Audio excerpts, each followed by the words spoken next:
तय सिर्फ इतना है कि तुम्हें लड़ना है। आपके लिए तय सिर्फ इतना है कि तुम्हें पढ़ना है। पास होगे नहीं होगे, अच्छे नंबर आएंगे नहीं आएंगे, ये पेपर होने के बाद, हाँ कि ना।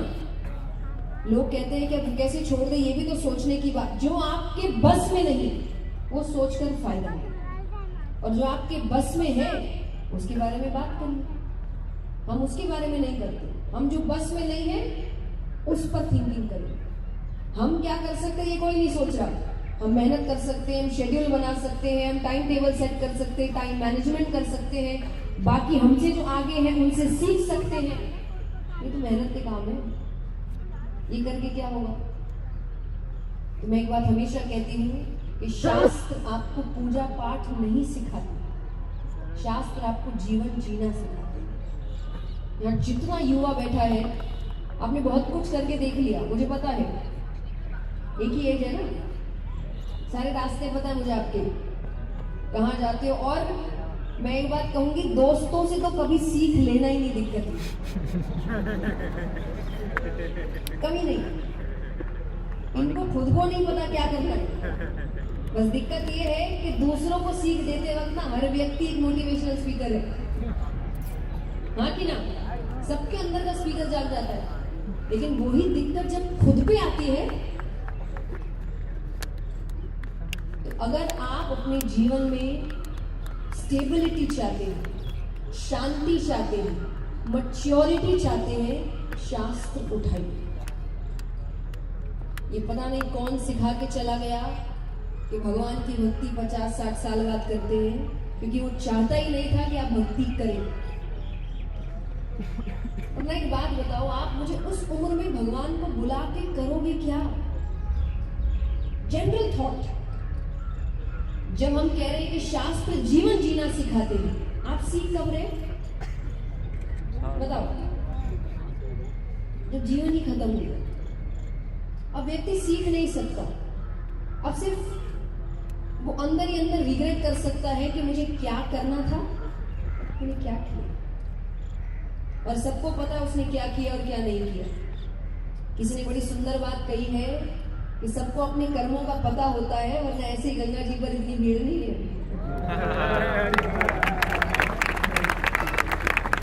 बाहर कितने सीधे बन जाओ, सबको पता अंदर से उसने कैसे कैसे कर्म किए हैं। तो याद रखना, आप अकेले नहीं है जिसको पता है आपने कैसे कर्म किए हैं, एक और है जिसको पता है आपने क्या कर्म, उसका फल मिलेगा।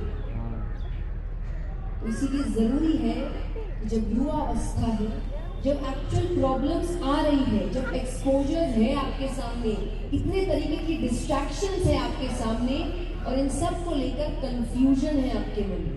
कंफ्यूजन ही हमारा रूट कॉज है, हाँ कि ना। करियर में क्या करना है पता नहीं, रिश्तों में क्या करना है पता नहीं, शादी करनी है कि नहीं करनी पता नहीं, फैमिली के साथ रिश्ते कैसे चल रहे पता नहीं। एक्चुअल रूट कॉज क्या है बताओ? कंफ्यूजन। ये कंफ्यूज हुआ, और गीता जी शुरू ही कंफ्यूजन से हुई। अर्जुन भी क्या है? कंफ्यूज, कि लड़ना है कि नहीं लड़ना है। और भगवान ने बहुत सुंदरता से उसके कंफ्यूजन को खत्म किया। तो आपसे निवेदन है, अगर आप अपने जीवन की कोई भी सिचुएशन से बाहर निकलना चाहते हैं, पूरी मैच्योरिटी के साथ, समझदारी के साथ शास्त्रों को उठाओ। हर शास्त्र, श्री कृष्ण आपको सिखा रहे हैं, श्री राम आपको सिखा रहे हैं, हर कथा ही आपको सीख दे रहे हैं। राम जी, मुझे बहुत सुंदर कथा लगती है। आज छोटी सी दिक्कत हमारी लाइफ में नहीं आ जाती, हम इतने स्ट्रेस में आ जाते हैं, ये कैसे हो गया, ये नहीं मिला, वो नहीं मिला। उनको राज सिंहासन मिलने वाला था, बहुत बड़ी बात होती है। उनको राज सिंहासन मिलने वाला था कि एक रात पहले उनसे क्या कहा गया?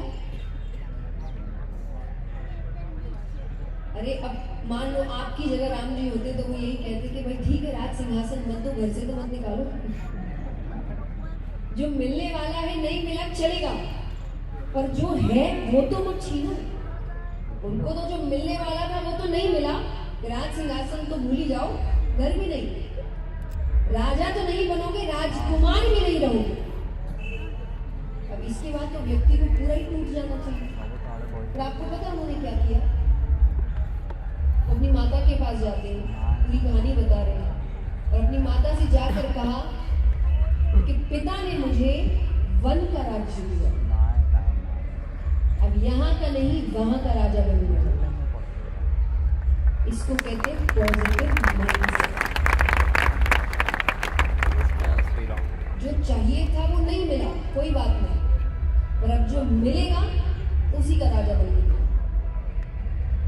तो ये पॉजिटिविटी है। तो आप कथा कोई भी उठाइए, भगवान आपको जीवन की सीख दे रहे हैं। श्री कृष्ण, महाभारत की कथा आती है कि कर्ण भगवान से कह रहे हैं कि मैंने दुर्योधन का साथ देकर क्या गलत किया, मेरे साथ खुद के साथ कितनी गलत चीजें हुई हैं, और हुई थी, हम भी जानते हो।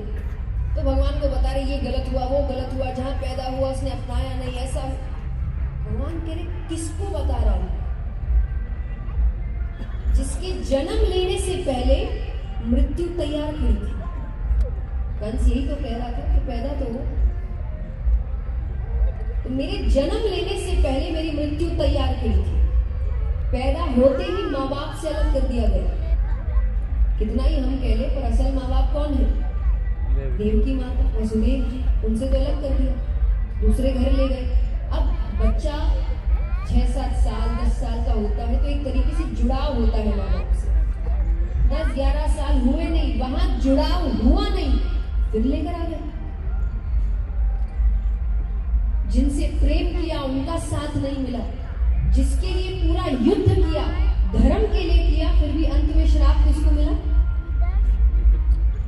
लेकिन इसका मतलब ये नहीं कि जिसके साथ गलत होता है वो दूसरों के साथ भी गलत करे। जिसके साथ गलत होता है उसकी खास जिम्मेदारी बनती है कि जो मेरे साथ हुआ किसी और के साथ नहीं होना चाहिए। इसको भक्ति कहते हैं। ये सीख आपको भगवान के सानिध्य में रहकर है। सांसारिक सानिध्य में तो हमें यही सीखने को मिलता है, मेरे साथ गलत किया बताता हूँ। भगवान कहते ये नहीं करते, मेरे साथ गलत किया तो अब मैं पावर में आके गलत ही हटाऊं। मैं एक बात हमेशा लोगों से कहती हूँ, खास करके युवाओं से, कोई चीज पसंद नहीं आ रही, रोने की जरूरत नहीं है। काम करो, मेहनत करो, ऐसे स्थान पे पहुंचो कि उस चीज को बदल सको। रो कर कोई बदलाव नहीं है।